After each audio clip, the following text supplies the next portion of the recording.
नमस्कार। आज फिर एक बार आपका स्वागत करता हूं मैं नरेंद्र पांडे। दोस्तों, कई बार ऐसा लगता है लोगों को कि सफलताएं बड़ी आसानी से लोगों को प्राप्त हो जाती है, लेकिन एक कहावत भी है कि आज जो मुकाम हासिल हुआ है उसके पीछे कई लोगों के पैरों में गहरे जख्म और छाले भी होते हैं। कई बार ऐसा होता है कि कई लोग जब सफलता पा लेते हैं तो कहते हैं उनके पीछे कुछ लोगों का बहुत सारा हाथ होता है, लोगों ने उनको बहुत सपोर्ट किया होता है, परिवार का सपोर्ट होता है, तो उन्हें सफलताएं जल्दी मिल जाती है। क्या वाकई में ऐसा होता है? आज हम चर्चा करने के लिए बैठा रखे हैं एक बहुत ही होनहार, युवा जोश से भरे लबरेज डॉक्टर उत्कर्ष त्रिवेदी जी है। होम्योपैथी चिकित्सक है, लेकिन कम उम्र में ही रायपुर में उन्होंने अपना एक जबरदस्त मुकाम, झंडा गाड़ करके रख दिया है। डॉक्टर उत्कर्ष त्रिवेदी न केवल होम्योपैथी चिकित्सक के रूप में जाने जाते हैं, बल्कि समाज का कोई ऐसा क्षेत्र नहीं है जहां पे उनकी भागीदारी और उनकी उपस्थिति ना होती हो। चाहे सामाजिक क्षेत्र की बात करें, हर संगठन में डॉक्टर त्रिवेदी बढ़ चढ़ करके हिस्सा लेते हैं और अपनी मौजूदगी को बड़े जबरदस्त ढंग से उपस्थिति दर्ज कराते हैं, साथ ही सामाजिक हो या राजनीतिक। डॉक्टर उत्कर्ष, स्वागत है आपका लाइफ कैंपस के मंच पे आज। सबसे पहले मैं आपको बहुत बहुत धन्यवाद देना चाहता हूं और साथ ही आपकी पूरी टीम को जिसने मुझे इस लाइफ कैंपस के मंच पर आमंत्रित किया ताकि मैं यहाँ पर अपने विचार रख सकूं। धन्यवाद आपका बहुत। डॉक्टर उत्कर्ष, एक बात होती है कि होम्योपैथी चिकित्सक के रूप में आपने किया, आपके परिवार में ऑलरेडी 2 डॉक्टर हैं, वो भी होम्योपैथी से हैं। जी, तो शुरू से ठान रखा था कि होम्योपैथी चिकित्सक ही बनना है? देखिए ऐसा शुरू से कुछ ऐसी प्लानिंग नहीं थी और हमारे जो पिताजी थे उनका शुरू से ये रहा है कि आपकी जो भी क्षेत्र में रुचि है आप वो करिए। तो कहीं ना कहीं मैं भी जब कक्षा 11वीं में था तो एक दिन ऐसी गर्मियों की छुट्टी थी और उस दिन रिसेप्शनिस्ट भी नहीं होता था पापा के पास। तो उन्होंने मुझे अचानक से फोन किया कि आज भीड़ बहुत है, आ जाओ क्लिनिक में, कुछ दवाइयाँ बना देना। तो जब मैं वहां पर गया और फिर जब मैं दवाइयाँ बनाने लगा तो पहले दिन गया, फिर दूसरे दिन उन्होंने मुझे फिर बुलाया। लेकिन अचानक जब ये 4-5 दिन का रूटीन हुआ तो 6वें-7वें दिन से मेरी खुद की ऐसी रुचि होने लग गई कि मैं वहां जाऊं। और जब मैं वहां जाके देखता था कि कई ऐसे लोग होते थे कि जो मीठी मीठी गोलियों से ठीक हो जा रहे हैं, कई ऐसी अन्य पैथियां हैं जिसमें उनका इलाज नहीं हो पा रहा है, वो ठीक हो रहे हैं और हंसते मुस्कुराते हुए निकल रहे हैं। और दूसरा, जब युवा अवस्था में एक ध्यान यही जाता था कि लोग आ रहे हैं, हम सीट पे बैठे और पैसा दे रहे और जा रहे हैं। तो कहीं ना एक जो अनुभव था, ये दोनों को तालमेल मिलाते हुए उस दिन से ही मैंने सोचा कि कहीं ना कहीं मुझे होम्योपैथी में एडमिशन लेना है। और मैंने दोबारा 11th क्लास बायो लेके फिर से रिपीट किया। अच्छा। और दोबारा फिर पढ़ाई करते हुए फिर वहां से मेरे लाइफ में एक जो चेंज आया, मैंने वहां से बायो लेके 11th-12th क्रॉस किया, फिर पीएमटी देके होम्योपैथी में परीक्षा ली और 2009 में मेरा कॉलेज में एडमिशन हुआ। तब से लेके 7 साल तक मैंने पिताजी के साथ अपने उन्हीं के साथ शाम को बैठता था और 2016 से मैंने अपनी स्वयं की प्रैक्टिस चालू की। ठीक। तो डॉक्टर उत्कर्ष, यहीं पे एक आपके ऊपर में आपके कलीग या समाज के लोग कहते भी हैं कि उत्कर्ष की जो सफलता है कहीं ना कहीं वो पारिवारिक है। जो कुछ उत्कर्ष ने इतनी जल्दी पाया उसके पीछे उनके परिवार का बहुत बड़ा सपोर्ट रहा है, इसलिए जल्दी स्टेब्लिश हो गए। देखिए, कभी भी आप कोई भी काम करते हैं, जैसे रेल के डिब्बे तो बहुत नए नए हो जाते हैं, लेकिन अगर इंजन मजबूत ना हो तो उस नए डिब्बों का कोई मतलब नहीं। बराबर है। तो उसी प्रकार हमारे जो पिताजी हैं वो एक परिवार में एक नींव के पत्थर, एक इंजन की तरह काम करें। लेकिन इंजन कितना भी मजबूत हो और डब्बे के अगर पहिए खराब हों तो ज्यादा लंबे समय तक वो खींच नहीं पाता। बिल्कुल। तो पिताजी का कहीं ना कहीं अनुभव साथ था, लेकिन उनके साथ जो परिश्रम हमने किया और जो परिणाम हमने दिया हम दोनों भाइयों, तो कहीं ना कहीं आज उसी की देन है कि हमारे पास इतने सारे लोगों का आशीर्वाद है और जो मरीज आ रहे हैं वो ठीक होते हैं। और रही बात, जैसे कि आपने कहा कि कई लोग ये कहते हैं पिताजी वो है, तो उनको मैं एक चीज क्लियर करना चाहूंगा कि आज भी जो मेरे पिताजी के मरीज हैं वो उन्हीं के पास जा रहे हैं, आज भी जो मेरे भाई के मरीज हैं वो उन्हीं के पास जा रहे हैं, मेरे जो मरीज हैं वो मेरे पास आ रहे हैं। क्योंकि कहीं ना कहीं होम्योपैथी में एक विश्वास होता है और वो इस विश्वास को खड़ा करना बहुत ही कठिन कार्य होता है। मैं भी जब पिताजी के साथ क्लिनिक बैठता था तो कई मरीज आते थे, वो मुझे बोलते थे कि बेटा आप मत दवाई बनाओ, ये बना के देखो। तो मैं भी ये सोचता कि 3 साल 4 साल मेरे को बैठते देख रहे, लेकिन अभी भी उनका विश्वास नहीं जगा है। तो आप कोई भी व्यापार करते हैं, कोई भी व्यवसाय करते हैं, कोई भी चीज हो, अगर आप जब तक किसी का भरोसा नहीं जीत पा रहे हैं तो आपको ऊंचाइयां हासिल करने में बहुत बड़ी तकलीफ आएगी। ठीक है उत्कर्ष जी, एक और है, आपके पिताजी डॉक्टर, आप डॉक्टर, आपके बड़े भाई साहब भी डॉक्टर, त्रिवेदी होम्यो क्लिनिक के नाम से चेन, क्या विषय पूरा शुरू से प्लान कर लिया था कि सब एक साथ हम चेन बनाएंगे, पारिवारिक बिजनेस हो जाएगा होम्योपैथी का? देखिए ऐसा ये चीज है कि हम लोग कोई चीज सोच के आज तक नहीं करें। हाँ। एक टाइम था जब पिताजी के पास कुछ नहीं था, तब हमारा मकान हो गया था, कहीं ना कहीं से उन्होंने व्यवस्था करके बना लिया। लेकिन आज उनके पास सब कुछ है तो कहीं ना कहीं एक मन में संकोच आता है, क्योंकि एक एज फैक्टर हो रहा है। तो आज भी वो चीज है कि भैया की पढ़ाई कंप्लीट हुई, भैया पापा के साथ बैठा, क्योंकि हमारे पिताजी ने कभी हमारे ऊपर कोई रोक टोक नहीं की कि तुमको मेरे क्लिनिक में बैठना है, तुमको मेरे साथ ही बैठना है, हम कंबाइंड करेंगे। उन्होंने हमें ओपन छोड़ के रखा कि आपको जैसा करना वैसा करो। तो एक टाइम तक भैया ने प्रैक्टिस की पापा के साथ बैठ के, फिर भैया को लगा कि मेरे को अलग एक अपनी ब्रांच करनी चाहिए, तो उन्होंने अपनी ब्रांच कर ली। फिर वही चीज मेरा भी हुआ, मैं 7 साल बैठा, उसके बाद कहीं ना कहीं मुझे भी लगा कि अब थोड़ा सा दूसरी जगह पर मुझे क्लिनिक ओपन करना चाहिए, तो मुझे भी जगह मिली। और एक मैं आपको एक घर की बात बताऊंगा, नोटबंदी का दिन था जी। मैं और मेरे पिताजी निकले कि हमने OLX में एक दुकान देखी पुरानी बस्ती में 150 स्क्वायर फीट की, और हम गए, पापा को पसंद आई दुकान, हमने उसको जो भी उनका बयाना था वो दे दिया तुरंत। और शाम को जब घर आके हम पापा ने भैया को बताया कि इसकी क्लिनिक फाइनल कर दी है, तो आप विश्वास नहीं करोगे, भैया का यही सेंटेंस था कि आप जहां पर क्लिनिक ले लिए वहां से मेरी क्लिनिक 500 मीटर की दूरी पर। राइट, आप सोचिए, क्योंकि वो अंदर अंदर रास्ता 500 मीटर था बिल्कुल। और लेकिन जब मैं इधर से देखूं, वो कंकाली तालाब से आप घूम के आओगे तो वो 2-3 किलोमीटर था, लाखे नगर से घूम के आओगे तो 4-5, लेकिन वो बीच का रास्ता मुझे भी नहीं पता था। लेकिन आज वही चीज है, दोनों भाई एक ही जगह पर बैठे हैं, उनकी प्रैक्टिस अलग चल रही है, मेरी प्रैक्टिस अलग चल रही है, तो इसमें जो बताया ना विश्वास होता है, बराबर है। ऐसा नहीं है कि उनके पेशेंट मेरे पास आ गए, मेरे पेशेंट उनके पास आ गए, तो जो मेहनत कर रहे हैं और मेहनत करने वाला आदमी हमेशा बढ़ता है। चलिए, आपका ये विश्वास है, आपके परिवार का विश्वास है होम्योपैथ के ऊपर में, और मरीज पब्लिक आप लोगों पे विश्वास करती है, त्रिवेदी फैमिली पर विश्वास करती है, आपके पिताजी के ऊपर में, आपके भाई के ऊपर में, और खुद उत्कर्ष जी आपके ऊपर में। यही बात है कि आपके क्लिनिक में हमेशा मरीजों की भीड़ लगी रहती है। मगर कहीं ये विश्वास आपको ओवर कॉन्फिडेंस में ले गया था। मैं कोरोना की बात करता हूँ, आप त्रिवेदी फैमिली पूरी कोरोना के प्रोटोकॉल को फॉलो नहीं करती थी, ना वो मास्क लगाते थे, ना सैनिटाइज करते थे, और मरीजों को भी वैसे ही मिल लिया करते थे। यह विश्वास था या ओवर विश्वास था आप लोग का? देखिए, ओवर कॉन्फिडेंस तो हमारे अंदर कभी नहीं रहा, क्योंकि अगर ओवर कॉन्फिडेंस हमारे अंदर आता तो आज मरीजों से हमारे बातचीत करने की शैली बदल जाती, मरीजों को देखने की शैली बदल जाती। आज भी जब मेरे पास महीने में 1 मरीज आता था, मैं मरीज को जितना समय देता था, आज मेरे पास दिन में 100 मरीज आते तो भी मैं मरीजों को उसी शैली से बात करता हूँ। ठीक है। और रही बात कोरोना की, जब भी कोई देश में हमला होगा तो क्या सैनिक ऑनलाइन लड़ेगा? क्या वो ऑनलाइन बंदूकें चलाएगा? तो ये कोरोना भी हमारे देश के ऊपर एक हमला था, और इसमें जितने भी डॉक्टर्स ने मेहनत की, चाहे वो मास्क लगा के करे हो, चाहे वो PPE किट पहन के किए हो, मैं सबको सलाम करता हूँ। लेकिन अब उस बीच जैसे आप देखे होंगे, आजकल एक चलन चल रहा है न्यूज में, बागेश्वर धाम बाबा ये सब चल रहे हैं, सब कोई बोलता है दिव्य शक्ति है, कोई बोलता है चमत्कार है, कोई बोलता है उनका अनुभव है। तो ये चीज भी मैं भी बोल सकता हूँ कि उस बीच भगवान की कोई कृपा थी, कोई शक्ति थी, कोई चमत्कार था, या जो भी था। क्योंकि रात को जब हम सोते थे तो सुबह हमारा यही ध्येय रहता था कि हम जब क्लिनिक जाएंगे तो हमारे क्लिनिक में जो भी मरीज आए, चाहे वो सर्दी खांसी का हो, चाहे वो बुखार का हो, चाहे वो कैंसर का हो, चाहे वो हमको देखना है, तो हमने उस चीजों को अपने दिमाग में नहीं बैठाया।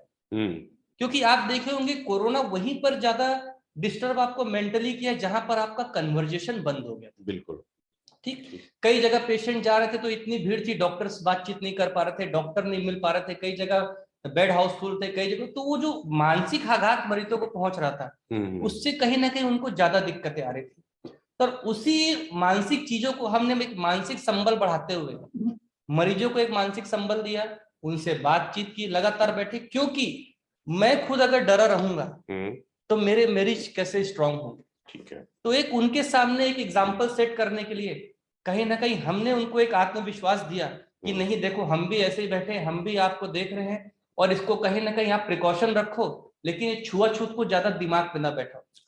तो वही रीजन था कि जो कई मरीज मेरे जो जितने पास आए, मेरे पास कई एग्जांपल भी हैं कि पॉजिटिव होने के बाद भी वो साथ में घर में बैठ के खाना खाते थे, सब कुछ करते थे और वहीं से उनकी रिकवरी। दवाइयां तो एक ठीक है, एक माध्यम था, लेकिन जो उनमें आत्मबल बढ़ा, जो उनमें एक साथ रहने की जो कैपेसिटी बढ़ी, उससे कहीं ना कहीं उनमें रिकवरी ज्यादा हुई। ठीक है, मतलब आपका वो उनको मनोबल बढ़ाने का तरीका था। मगर एक और है कि आप लोगों ने कोरोना के समय में काफी दवाइयां बांटी है। एक डब्बी में मीठी गोलियां दी जाती थी, 4 गोली 6 गोली आप उन्हें दिन में खाने को बोलते थे 2 से 3 बार जी। और कहते थे, कहा जाता है कि वो कोविड की दवाइयां थी जी। तो कोविड की दवाइयां तो इजाज नहीं हुई थी, फिर अपन कोविड की कौन सी दवाइयां बांट रहे थे? देखिए, हमने ऐसा नहीं कहा कि कोविड की दवाइयां थी। होम्योपैथी का जब आप मीनिंग जाएंगे तो होम्योपैथी मतलब होता है सिमिलर, पैथी का मतलब होता है सफरिंग, मतलब सम से समान की चिकित्सा। सम से समान की चिकित्सा। अच्छा। जिस चीज से बीमारी आएगी उसी चीज से बीमारी जाएगी। ओके। और जरूरत से ज्यादा उस चीज का आप सेवन कर लोगे तो बीमारी फिर आ जाएगी। अच्छा। जैसे हम प्याज काटते हैं तो प्याज काटते समय क्या होता है, हमारे आंख से आंसू आते हैं, नाक से पानी निकलता है, जलन होती है जी। अगर उस टाइप का कोई हमारे यहाँ सर्दी का, जिसको हम एक्रिड लैक्रिमेशन बोलते हैं, तीखी नाक वक कट जाना, उस टाइप का कोई हमारे पास सर्दी का सिम्टम्स लेके आता है, हम उसको प्याज से बनी हमारे यहाँ एलियम सीपा दवाई, अच्छा, हम उसको देते हैं। ओके। दूसरा, जब एक व्यक्ति आता है अत्यधिक गुस्से वाला, हम सिम्टम्स देते हैं, उसमें बदले की भावना रहती है, ठीक। अब कई व्यक्ति आप देखेंगे ऐसे करते, बार बार जीभ अंदर बाहर करते हैं, गले पे कुछ नहीं पहनते, उनको गला फ्री चाहिए रहता है। अब कहीं ना कहीं हम इसको जब हम एक सिम्टम्स भाई हम सांप से कंपेयर करते हैं, तो सांप को भी आदमी जकड़ता कहाँ से, गले से के पास से। वो अपना गला फ्री मानता है। सांप की भी जीभ बार बार क्या होती है, अंदर बाहर होती है, मतलब इस पेशेंट को प्यास ज्यादा लगती है। अच्छा, ठीक है। तो ये सब जब हम उसको गुस्सा, क्योंकि सांप आप देखते हो बोलते हैं नागिन बदला लेके छोड़ती है। जी जी। आप सांप अगर अपने रास्ते जा रहे हो उसको आप ना छेड़ो, कुछ नहीं करेगा, लेकिन आपने उसको छेड़ दिया तो डसेगा जरूर आपको। तो इस टाइप के जो जिन व्यक्तियों में बदला लेने की भावना, हमारे यहाँ लेकेसिस करके दवाई है, तो यही चीज हमने कोरोना में भी किया। अच्छा। अब आप देखे होंगे कोरोना, अब एक व्यक्ति राजस्थान से आ रहा है, एक व्यक्ति कश्मीर से आ रहा है। अब जब भी हम बाहर घूमने फिरने जाते हैं सर्दी खांसी होता है, लेकिन उस बीच में क्या ट्रेंड था, जो भी बाहर से आ रहा है उसको कोरोना है। आदमी ये नहीं पूछता था कि आप कहां से आए हो, बराबर है, वो जो अपनी सेलेक्टेड 8-10 दवाइयां थी उसको दी जाती थी। लेकिन हम पूछते थे अगर व्यक्ति कश्मीर से आ रहा है तो उसकी तासीर क्या है, ठंडी है। एक व्यक्ति राजस्थान से आ रहा है तो उसकी तासीर क्या है, गर्म है, तो हमारी दवाइयां यहीं से चेंज हो जाती थी। अच्छा, ठीक। दूसरा चीज, अब आपका व्यापार है, आपका व्यापार ठप हो गया, अब आपको व्यापार का तनाव टेंशन है, उस तनाव टेंशन से क्या हुआ, आपको घबराहट बेचैनी चालू हो गई, और उसी बीच आपको फीवर या कुछ हो गया, आदमी ने उसको रिलेट कर दिया कोरोना से। अब यहाँ पर उसको मानसिक संबल नहीं दिया जा रहा है, उसकी दवाइयां चालू हो गई। ओके। एक बच्चा है पढ़ने निकलने वाला, उसका स्कूल बंद है, ठीक। अब वो भी घर में बैठ के तनाव टेंशन में आ रहा है, ठीक है। एक बच्चा है उसको स्कूल खेलने कूदने वाला है, अब वो बाहर नहीं जा पा रहा है। एक गृहिणी है, जब हम और आप घर से बाहर जाते हो बेचारी 1-2 घंटा आराम करती है, बराबर है, लेकिन अब पूरा घर उसके सर पे सवार, मम्मी खाना दो, बहू ये दो, सास ये दो, इस टाइप से सब करके, तो उसको 1 मिनट का चैन नहीं मिल पाया। लगातार हफ्ते 10 दिन के एक्सर्शन से उसको फीवर आ गया जी। तो कहीं ना कहीं ये नाना प्रकार के जो अलग अलग कारण हम देखते थे मरीजों में, और उसके आधार पे चयन करके उसकी फिजिकल सिम्टम और मेंटल सिम्टम के आधार पर हम उसको दवाई देते थे, तो कहीं ना कहीं रिजल्ट हमको काफी तेजी से मिलता था। चलिए, आप यहाँ पे एक बात जो पूरी गिनाए, कहीं ना कहीं आपने मानसिक की बात, मानसिक को जान, होम्योपैथिक का जो रोल है वो सिम्टोमेटिक है या मानसिक पे आप ज्यादा ले जाते हो? क्योंकि अभी आप बार बार बात कर रहे हो मानसिक प्योर पे कि बीमारी को मानसिक हुआ, तनाव आ गया, इसलिए हो रहा है, गृहिणी घर में परेशान है, तो जो लक्षण हो रहे हैं उसको आप मानसिक रूप से देख के काउंसलिंग करते हैं या लक्षण को देख के दवाई दे देते हो? देखिए, किसी भी चीज का जब आप जाते हैं तो सबसे पहला होता है जो हम होलिस्टिक अप्रोच जब हम देखते हैं। ओके, ठीक। जब आप हेल्थ की डेफिनेशन पे जाएंगे तो health is a combination of mind, body and soul, clear cut लिखा हुआ है, ठीक है, कि जिस व्यक्ति की मन स्थिति, जिस व्यक्ति का दिमाग और जिस व्यक्ति का शरीर, इन तीनों चीजों में तालमेल होगा, वही व्यक्ति स्वस्थ है। ओके, ठीक। तो फिजिकल सिम्टम्स तो हमको कोरोना के पता थे कि बुखार आएगा, गले में खराश होगी ये, और हर आदमी क्या होता है उसको दिमाग में बिठा के वही वही चीजें सोच रहा था। तो वो चीजें तो हमको पता है, अब हमको जानना क्या था उसके मानसिक लक्षणों के बारे में, उसका आत्मबल कैसा है। अब उसी बीच मेरे पास कई पेशेंट आए, अरे डॉक्टर साहब मेरे को बुखार लग रहा है, ये 2-3 दवाई आप दे दो मैं ठीक हो जाऊंगा। लेकिन उसी बीच जो 1-2 पेशेंट आए, अरे डॉक्टर साहब मेरे को 9-10 बुखार हो गया, मैं मर जाऊंगा, उसको ऐसा लग रहा है। आप देखिए 102 बुखार में एक व्यक्ति बोल रहा है कि मैं 2 दिन में ठीक हो जाऊंगा, और 99 बुखार में एक व्यक्ति बोल रहा है कि मैं, तो यहीं से पता लग जाता है कि उसका आत्मबल कमजोर है। एक पॉइंट हमने वो लिया। दूसरा हमने फिर जो आपको मैंने मानसिक लक्षण बताया हमने उसको मैच डाउन किया। तीसरा शारीरिक लक्षण। अब आप शारीरिक में क्या आता है, बुखार उसका 102 है, उसको अब बॉडी गर्म लग रही है, किसी को रैशेस है कि नहीं है, ये तीनों चीज को मिलान करते हुए हमने ट्रीट किया। लेकिन जोर इंटरनल हेल्थ, मन स्थिति और मानसिक स्थिति पे हम ज्यादा देते हैं, चाहे वो कोरोना ही क्यों ना हो और चाहे वो कोई भी बीमारी। अब जैसे हम फिजियोलॉजी पढ़े हुए हैं, अब कोई व्यक्ति आएगा, डॉक्टर साहब मेरे को पेट में दर्द हो रहा है, यूरिन रुक रही है, तो कहीं ना कहीं एक सिम्टम्स आता है कि पथरी होगी। सोनोग्राफी हमने करा लिया, 9 mm की पथरी सोनोग्राफी में निकल गई, लेकिन उस व्यक्ति के लक्षण क्या है वो तो व्यक्ति ही देगा ना, बराबर है कि मेरे को ऐसा दर्द हो रहा है। अब आदमी कई बोलते हैं कि यूरिन में दर्द हो रहा है, ठीक, अब उसको हमने पेन किलर दे दिया, यूरिन पास करने की दवाई दे दी। लेकिन हमारे जब आप होम्योपैथी में जाओगे तो यूरिन करने के पहले दर्द हो रहा है तो अलग दवाई, यूरिन करने के बाद दर्द हो रहा है तो अलग दवाई, यूरिन करते समय दर्द हो रहा है तो अलग दवाई। ठीक, तो ये फिजिकल मेंटल सब लक्षण हम जानते हैं। अब फिजिकल हमको रिपोर्ट से मिल गया, शारीरिक लक्षण मरीज ने बताया, फिर मानसिक लक्षण पूछे, मिलान की और मरीज के हिसाब से हम दवाई। होम्योपैथी तो मैं यहाँ पे क्यों, होम्योपैथी की दवाई ज्यादा कारगर है या उसकी प्रॉपर काउंसिल ज्यादा कारगर होती है? होम्योपैथी में प्रॉपर केस स्टडी का ज्यादा मैटर करता है, केस स्टडी और आपका अनुभव कितना है, आपका अनुभव कितना है, क्योंकि ऐसे भी अब ऐसे भी हैं जो मेरे पास पेशेंट आते हैं बताते हैं कि सर आप ज्यादा सवाल नहीं पूछे, 4-5 सवाल पूछा, आप दवाई दे दे, फायदा हो गया। और मैं एक और जगह गया था, वहां पर 3 घंटा पूछे, 3 महीने दवाई खाया तो भी फायदा नहीं हुआ। तो तालमेल हर चीज का आवश्यक है कि proper case taking, proper medicine selection और प्रॉपर आपका डोज और प्रॉपर उसकी पोटेंसी।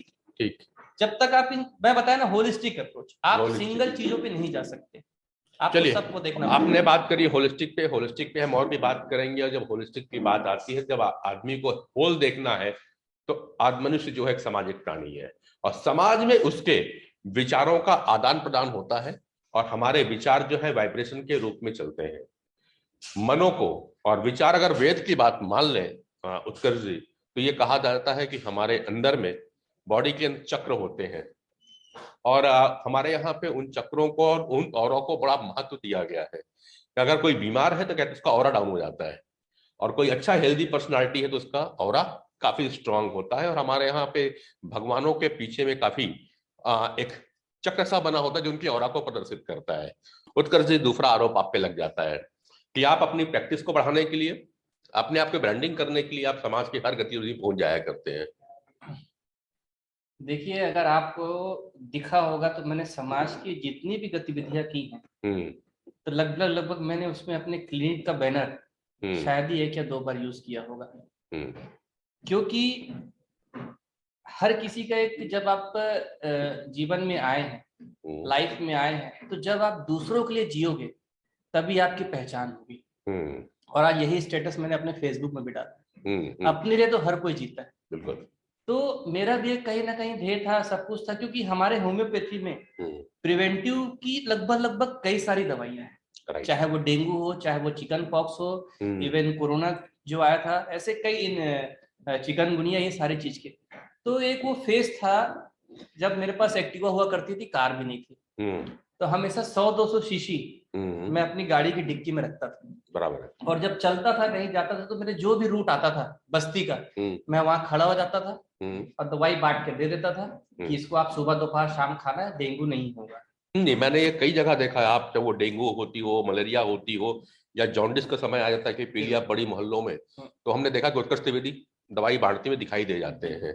तो ये ऐसा कई अवसर रहा है, क्योंकि देखिए मैं क्या बताया कि हम कभी कोई चीज प्लान करके नहीं चले, हमारे मन में जो चीज आता है एट ए टाइम हम वो चीज कर देते हैं। ठीक है। जब आप प्लानिंग करके चलते हो तो वहां पर आप स्टैंडी छपवाते हो, बड़े बड़े फ्लैक्स लगवाते हो, आप पेपर में ऐड देते हो कि फलाना जगह पर कैंप होगा, ये होगा, वो होगा। मेरे आज तक जितने भी कैंप हुए हैं वो सब विदाउट प्लानिंग।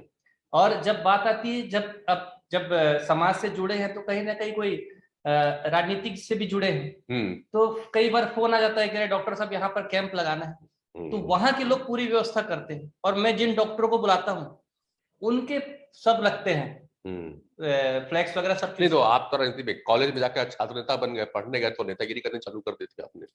देखिए पढ़ाई के समय मैंने पढ़ाई की, पूरे 4 साल मैंने कॉलेज में पढ़ाई की और मैं यूनिवर्सिटी का लगभग सेकंड टॉपर रहा हूँ। मेरे से आगे एक मेरी मित्र थी, वो थी।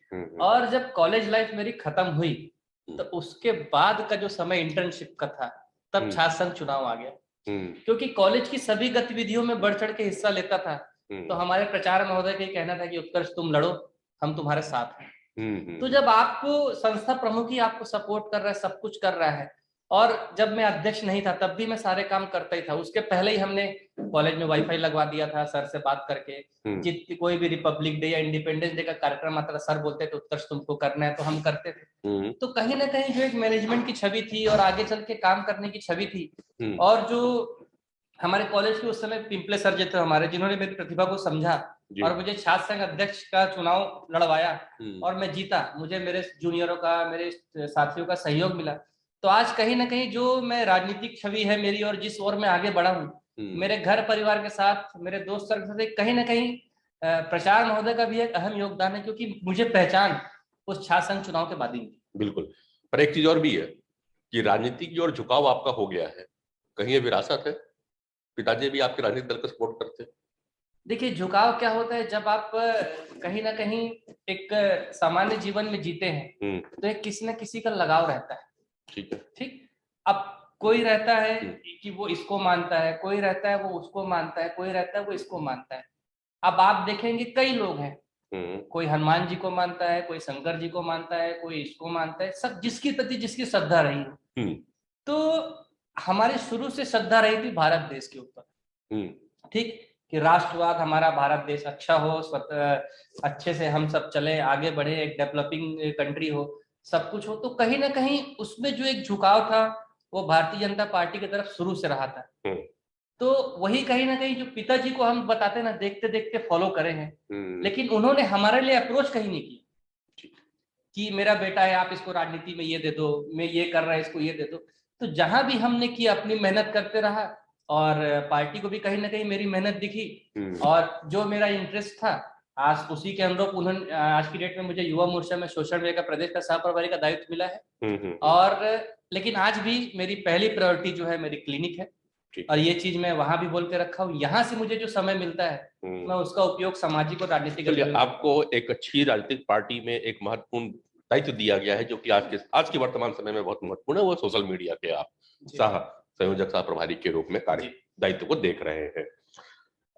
एक ये भी कहा जाता है कि आप सोशल मीडिया में काफी ज्यादा एक्टिव रहते हैं और आपने आपको बहुत ज्यादा हाईलाइट और ब्रांडिंग करते रहते हो। एक डॉक्टर सोशल मीडिया में अपनी खुद की ब्रांडिंग कर रहा है, तो ये भी एक थोड़ा सा लोगों की कानाफूसी होती है, एक डॉक्टर को अपनी ब्रांडिंग नहीं करना चाहिए? देखिए अब वो मुहावरा तो मैं यहाँ नहीं बोल सकता लेकिन जब आप चल रहे हो और आपके पीछे कितने लोग बात कर रहे हैं, अगर आप उनको सुनोगे तो आप जीवन में आगे कभी नहीं बढ़ पाओगे। ठीक। बात करने वाले हमेशा बात करते ही रह जाते हैं और करने वाले वो चीज करके निकल जाते हैं। भाई आज मेरी कुछ प्रतिभा है, मेरे अंदर कोई कला है, अगर उसको मैं लोगों को नहीं दिखाऊंगा तो वो चीज लोगों को पता कैसे चलेगी? बराबर है। आज अब राजनीति की आप बात कर लो, कई नेता हैं, अगर वो भाषण नहीं देंगे तो लोग उनको कैसे जाने, कैसे पहचानेंगे? तो अपनी बात रखने के लिए कोई ना कोई एक मंच तो चाहिए ना। तो आज वही मंच का उपयोग मैंने एज ए सोशल मीडिया में किया। भाई जो अब होम्योपैथी के प्रति लोगों की अभी भी ये धारणा है कि होम्योपैथी धीरे काम करती है, होम्योपैथी ऐसा काम करती है, होम्योपैथी वैसा काम करती है। लेकिन आज जब मेरी पोस्ट देख के कई लोग आते हैं, अरे सर होम्योपैथी इतना तेज काम करती है। मेरे एक बचपन का ही मित्र है, वो मुझे बोलता है अरे यार तेरे पोस्ट देखने के बाद मुझे ऐसा पता लगा ये चीज तुम ठीक करते हो, नहीं तो मैं तो खाली सर्दी खांसी सोचता था। तो आप कितना समझते हो कि आज के समय में क्या डॉक्टरों को भी सोशल मीडिया मार्केटिंग का सहारा लेना चाहिए? देखिए निश्चित रूप से सोशल मीडिया किसी भी चीज के लिए आज एक बहुत अच्छा प्लेटफॉर्म है अगर आप पॉजिटिव वे में चल रहे हैं तो। ठीक है। आज एक जो आप जाएंगे, जैसे मैं अगर छत्तीसगढ़ की बात करूं, आज एक बस्तर हो गया, हमारा दंतेवाड़ा हो गया, इधर अंबिकापुर के आगे जो दूरस्थ अंचल हैं, ठीक, वहां पर अभी भी चिकित्सक उतने नहीं है जितने होना चाहिए। ठीक, आज अगर हम फेसबुक लाइव में कोई चीजें बता रहे हैं जी, ये या हम अपने सोशल मीडिया के माध्यम से वो चीज डाल रहे हैं कि आप गर्म पानी पियो और ये चीज आपकी कंट्रोल होएगी, कि आप ये करो तो ये चीज आपकी कंट्रोल रहेगी, ये बीमारी में आप फलाना ये दवाई का 2 दिन 4 दिन सेवन कर लो आप ठीक रहोगे। तो कहीं ना कहीं जो एक व्यक्ति 500,000 रुपए फीस नहीं दे सकता, कहीं ना कहीं दूरस्थ अंचल में वो कम से कम अपने आप को इन प्रकोपों से बचा के तो रख सकता है। चलो ठीक है, मगर कई बार आपके पोस्ट बड़े इमोशनल होते हैं मरीजों के साथ में। देखिए, दादी अम्मा आशीर्वाद दे देती है, बच्चा गोद पे खेलता है आपके। ये अगर आप बिलीव नहीं करेंगे तो ये जितने पोस्ट हैं उसमें से मेरे 99% जो मेरे रील्स रहते हैं वो मरीजों के भूलने पे रहते हैं। वो जो दादी अम्मा के साथ मेरी रील है, उनको कोविड के समय में ऐसे बेहोश थी वो और ला के मेरे पास कि अब ये गई जी।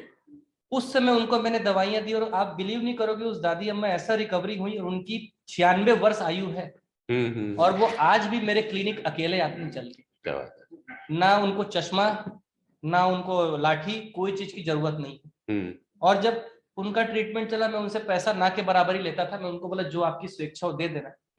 और ये चीज खैर बताने वाली नहीं है, ऐसे तो कई मरीज हैं, लेकिन एक दिन उन्होंने मुझे कहा कि बेटा अब मैं काम वाम पे नहीं जा रही हूँ। तब मैं उनसे पूछा, मेरे को लगा कि उनके घर वाले पैसा देते होंगे, तो बोला आप क्या काम करने जाते हो, तो बोली मैं बर्तन, बोला इस उम्र में 95 की एज। और उस दिन से आज साल भर हो गया है, मैंने उस दादी से 1 रुपया नहीं लिया।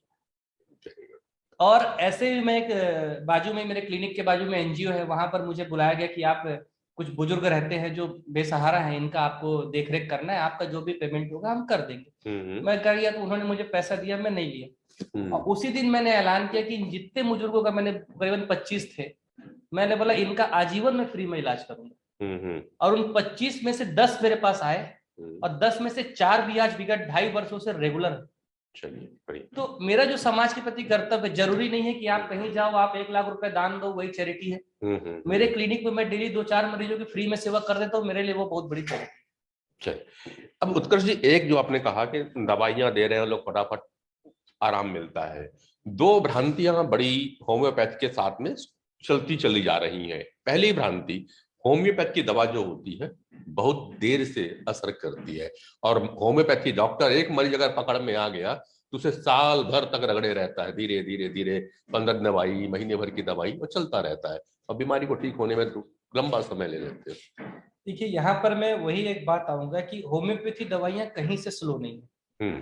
ठीक, सबसे पहला चीज है कि अब जो पेशेंट आ रहा है वो किस अवस्था में आ रहा है वो इंपॉर्टेंट रखता है। अच्छा, मेरे पास, मैं आपको अपने केस से बताऊंगा, एक मेरे पास पेशेंट है जिसका शुगर 550 था, उसने टेस्ट कराया, रिपोर्ट में आई, वो तुरंत मेरे पास आया। आज उसको मैंने लगभग 6 महीने से साल भर दवाइयां दी और आज विगत 1 वर्षों से उसकी दवाई बंद है, उसको शुगर दोबारा रिपीट नहीं हुई। ऑन रिकॉर्डेड है चीजें, ये रिकॉर्ड रखते हैं, रिकॉर्ड है, रिपोर्ट सब है मेरे पास। अच्छा। और उसी में एक और पेशेंट मेरे पास जो विगत 10 वर्षों से अन्य दवाइयां खा के शुगर आया, लेकिन उसका शुगर 250 से नीचे ही नहीं हो रहा था। उस पेशेंट को मैनेज करने में मुझे भी साल भर लग गया। आप देखिए, 550 शुगर और 250 शुगर। अब होता क्या है कि जैसे मैंने आपको मकान बनाना है, आपको समतल जमीन मिली, आप तुरंत गड्ढा खोदोगे, न्यू मकान 6 महीने में बन, लेकिन आप खंडहर खरीदोगे तो पहले क्या करेंगे, हम गिराना पड़ेगा, सफाई कराना।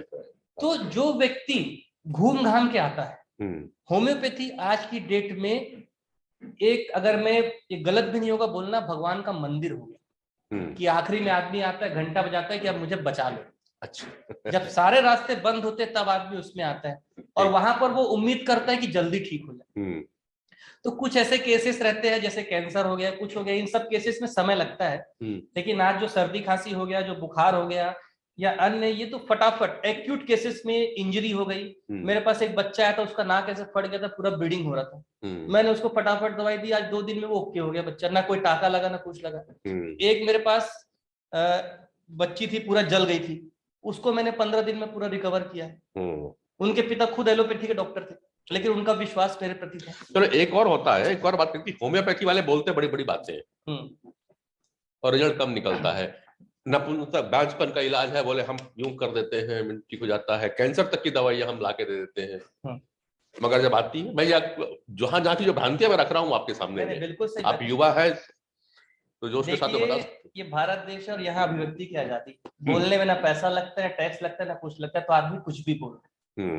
लेकिन आज आप मेरे फेसबुक देखिए, मेरे इंस्टाग्राम देखिए, मैं बोलता हूँ वो चीज मैं करके भी दिखाता हूँ। चलिए, तो ये दोनों चीजें मेरे साथ हैं। एक और प्रश्न मैं आपने लेता हूँ, होम्योपैथी में है एक भ्रांति और बड़ी जोरदार है उत्कृष्ट जी, खास करके चर्म रोग में कहते हैं कि होम्योपैथी बड़ी कारगर होती है।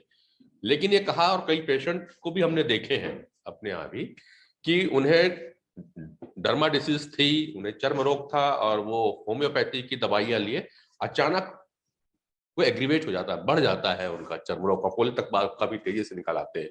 ये होम्योपैथी का साइड इफेक्ट है या गलत जगह दवाई पकड़ ली गई थी? देखिए, फिर मैं उसी चीज पे आऊंगा, डायरेक्ट और इनडायरेक्ट। पेशेंट दो टाइप का होता है।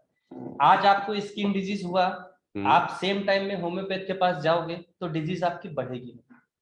अच्छा, ठीक। जैसे दो पर्सन है, एक को 104 बुखार है, दोनों को, एक व्यक्ति क्या करेगा, क्रोसिन खा लेगा, दूसरा व्यक्ति कुछ नहीं खाया। अब दोनों शाम के 6 बजे मेरे पास आए, ठीक। अब मैंने दोनों का केस लेके दोनों को दवाइयां दी, लेकिन जिसने क्रोसिन खाया था वो 8 बजे मेरे को फोन करेगा, सर मेरा बुखार बढ़ गया आपकी दवाइयों से।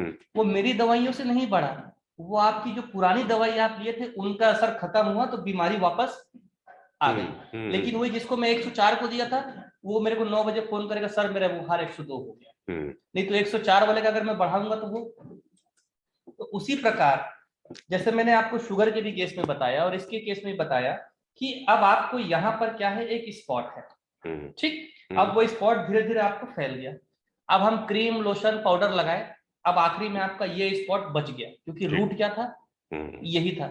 अब उसने नाना प्रकार की दवाइयां खाई, अब ये स्पॉट लेके वो मेरे पास आएगा कि सर ये, अब मैं हिस्ट्री लूंगा तो 3 साल 4 साल की हिस्ट्री निकली जी। अब दिखने को वो एक स्पॉट दिख रहा है, लेकिन उसके अंदर का इन्फेक्शन कितना है। तो जब मैं उसको दवाई दूंगा, ये स्पॉट ने जहां जहां बॉडी में इन्फेक्शन फैला दिया होगा, वो आउटर सरफेस में होकर ही निकलेगा। अच्छा, ये होम्योपैथी बढ़ाता नहीं। अब किसी पेशेंट को कब्जियत है, ठीक, अब मैं उसको पेट की दवाइयां दूंगा, तो जब पेट क्लियर होगा तो उसका हीट कहाँ निकलेगा, तो उसको मुंह में छाले हो सकते हैं, क्योंकि मुंह जो है हमारा लेस इंपॉर्टेंट पार्ट है और पेट जो है हमारा मोर इंपॉर्टेंट पार्ट है। तो होम्योपैथी हमेशा जो है बीमारियां मोर इंपॉर्टेंट पार्ट से लेस इंपॉर्टेंट ऑर्गन की तरफ करती है। अगर किसी भी चीज की हम दवाई दे रहे हैं, उसका कोई भी चीज का प्रारूप आपको स्किन में दिख रहा है, मतलब वो बेस्ट पॉजिटिव रिजल्ट है, वो ऑटोमेटिक धीरे धीरे समय के साथ डाउन हो जाएगा। लेकिन जब भी हम स्किन डिजीज सप्रेस करते हैं तो कहीं ना कहीं आपको बड़ी बीमारी देगी। चलिए उत्कर्ष जी, होम्योपैथी की बहुत बातें हो गई है, मगर आज भी हमारे यहाँ 80% पब्लिक का जो बिलीव है वो मॉडर्न मेडिसिन की ओर होता है, एलोपैथ की ओर होता है। एज ए होम्योपैथी डॉक्टर और मॉडर्न मेडिसिन वाला समाज में युवा उत्कर्ष, युवा डॉक्टर उत्कर्ष मरीज को क्या सलाह देते हैं कि एलोपैथ को छोड़ दे, होम्योपैथ को अपना ले? देखिए, मैं ऐसा कभी मरीजों को सलाह नहीं देता कि आप होम्योपैथी अपनाओ या आयुर्वेदिक अपनाओ या एलोपैथी अपनाओ। सबका जिस पे विश्वास होता है मरीज वो करता है, ठीक है। लेकिन आज भी मैं यही कहूंगा कि इमरजेंसी के लिए एलोपैथी का कोई तोड़ नहीं। इमरजेंसी में एलोपैथी का कोई तोड़ नहीं, लेकिन जब आपको क्रॉनिक डिजीज है या आपको लॉन्ग टर्म में चलना है तो वहां पर आपको आयुर्वेद या होम्योपैथी में जाना ही पड़ेगा, क्योंकि मैनेजमेंट एलोपैथी में बहुत अच्छा है, हम भी जाते हैं, हमको भी कभी कभी जरूरत पड़ती है, तो ऐसा नहीं है जी। लेकिन जब आपको लॉन्ग टर्म में, अब जैसे 104 बुखार है, ठीक है, आपने क्रोसिन पैरासीटामोल ये सबसे बुखार डाउन कर दिया, लेकिन जब अंदर का इन्फेक्शन है तो वो जब तक इन्फेक्शन कंप्लीटली खत्म नहीं होगा तब तक फीवर आपका बार बार आते रहेगा, ठीक है। और यही केस कोविड में भी हुआ है जो आपने देखा है। तो कहीं ना कहीं इमरजेंसी मोड के लिए एलोपैथी अच्छा है, लेकिन जब आपको लॉन्ग टर्म चलना है, लंबा सफर चलना है, तो वहां पर होम्योपैथी भी ठीक है, आयुर्वेदिक भी ठीक है।